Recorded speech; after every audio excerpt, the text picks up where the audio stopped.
हर anniversary पे मैं और लॉरेन अपनी favourite haunted location the Bordley church में साउथ इंग्लैंड की ट्रिप पे जाते हैं। ये जगह बहुत ही हॉन्टेड है और कैसल की एक डरावनी आत्मा ने अपने आप को कुछ हद तक लॉरेन से चिपका लिया है।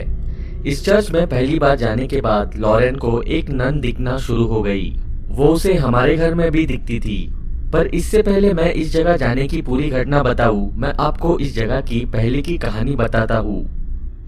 बॉर्डली चर्च बॉर्डली एसेक्स इलाके का पुराना चर्च है। इस चर्च की हिस्ट्री 11वीं सेंचुरी तक जाती है। तब से ही बॉर्डली चर्च की कहानी मशहूर है। कहानी ऐसी जाती है, एक नन थी जिसे पास की मॉनेस्टरी के एक मॉन्क से प्यार हो गया था। जल्द ही उनके रिश्ते के बारे में चर्च के बाकी लोगों को पता चल गया। उनके गुनाहों की सजा के लिए मॉन्क को मार दिया गया, उसका सर शरीर से अलग कर दिया। दूसरी तरफ नन को चर्च की दीवारों में जिंदा दफना दिया गया। उनकी हड्डियां बाद में हटा दी गई और पास के लिस्टन चर्चयार्ड में दफना दी गई।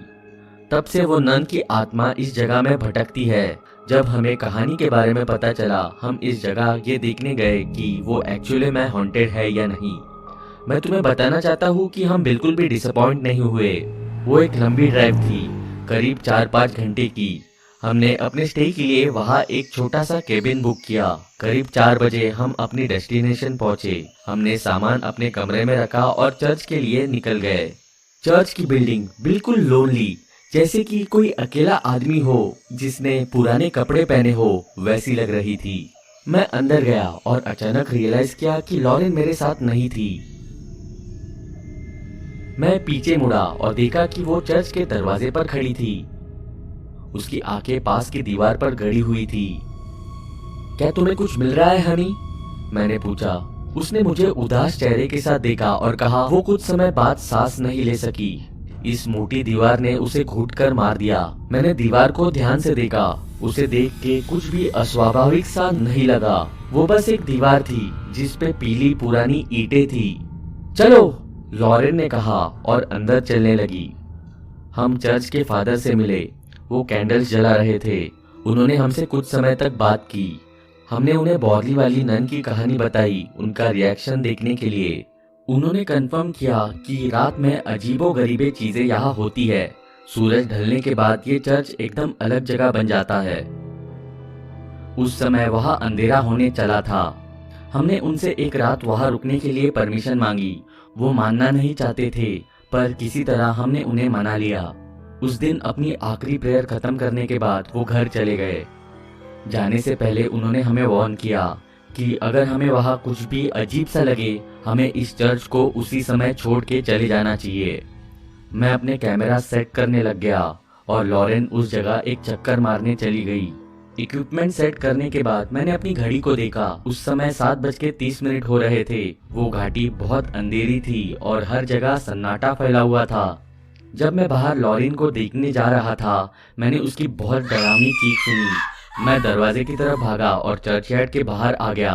कुछ दूरी पर मैंने देखा लॉरेन अंधेरे में खड़ी थी। मैं उसकी तरफ भागा। क्या हुआ? तुम चिल्ला क्यों रही हो?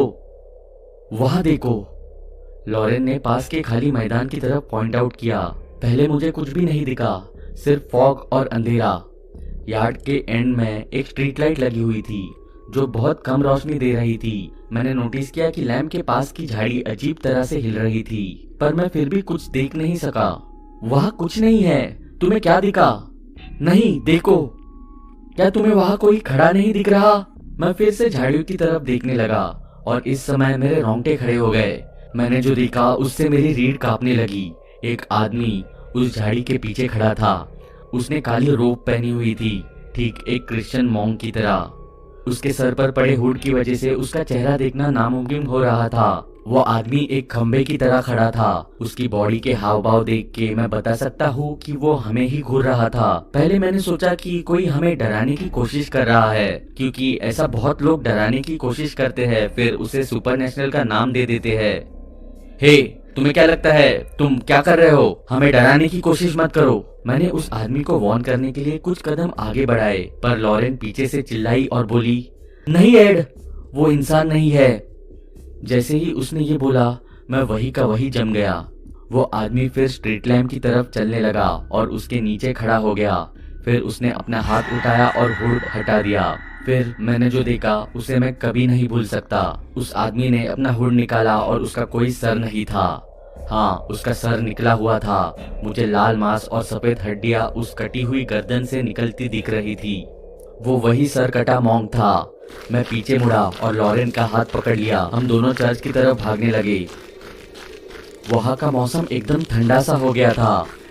किसी तरह हम चर्च के अंदर पहुंचे और जोर से दरवाजा बंद कर दिया। हम दोनों डर के मारे हाफ रहे थे। मैं लॉरेन से पूछने ही वाला था कि वो ठीक फील कर रही है या नहीं, पर मैंने उसका चेहरा पीला पड़ते देखा। लॉरेन, क्या? हे भगवान, हम उनके जाल में फंस गए हैं। एड, क्या? तुम कौन से ट्रैप की बात कर रही हो? याद है चर्च के फादर ने कहा था कि हमें कुछ अजीब सा दिखे तो हमें इस चर्च में से बाहर निकलना चाहिए। मैंने तुरंत दरवाजे का लॉक पकड़ा और खोलने की कोशिश करने लगा। मैं उस पे अपनी पूरी ताकत लगा रहा था, बट लॉक जाम था। वो खुल नहीं रहा था और मैंने देखा कि डरावनी आत्माओं ने हमें यहाँ कैद कर दिया है। अचानक चर्च के अंदर का तापमान एकदम गिरने लगा। मेरा कैमरा रैंडम पिक्चर्स खींचने लगा। मुझे पता था कि वहाँ सिर्फ लॉरेन और मैं नहीं थे। चर्च की घंटी 3 बार बजी। मुझे पता था वहाँ रात को कोई नहीं रहता। फिर वो घंटी कौन बजा रहा था? अचानक मेरी आंखें पास की दीवार पर गई। वो सेम दीवार थी जिसको लॉरेन ने शुरुआत में पॉइंट आउट किया था। दीवार पे एक आकार बनना शुरू हो गया। वो एक नन की परछाई थी। इससे पहले मैं वो शैडो अच्छे से देख पाता, चर्च के अंदर की कैंडल्स बुझ गई। वहाँ घना अंधेरा छा गया और हमने एक औरत के रोने की आवाज सुनी। उसके रोने में कुछ तो ऐसा था जिसकी वजह से मेरे रोंगटे खड़े हो गए। लॉरेन ने मेरा हाथ पकड़ा और हम दोनों उस अंधेरे में साथ साथ खड़े हो गए और इस सब के खत्म होने का इंतजार करने लगे। एकदम से चर्च का दरवाजा खुला और बाहर की फॉग अंदर आ गई और पूरे फ्लोर को कवर कर दिया। ऐसा लग रहा था कि हम अपना सबसे डरावना सपना साथ साथ देख रहे थे। बाहर से आती लाइट से हमें दरवाजे का रास्ता साफ दिखने लगा। उस समय लॉरेन ने मेरे कानों में कहा, वो आ गई। मैंने देखा कि एक नन अपनी पीठ दिखाते हुए दरवाजे पर खड़ी थी। उसने अपने हाथों में एक क्रॉस पकड़ा हुआ था। उसकी काली ड्रेस उस रात की तरह काली थी। सब कैंडल्स अपने आप फिर जल गए और इन लाइट्स के जलते ही उसने अपना चेहरा हमारी तरफ मोड़ा। मैंने ऐसा डरावना चेहरा अपनी जिंदगी में कभी नहीं देखा था।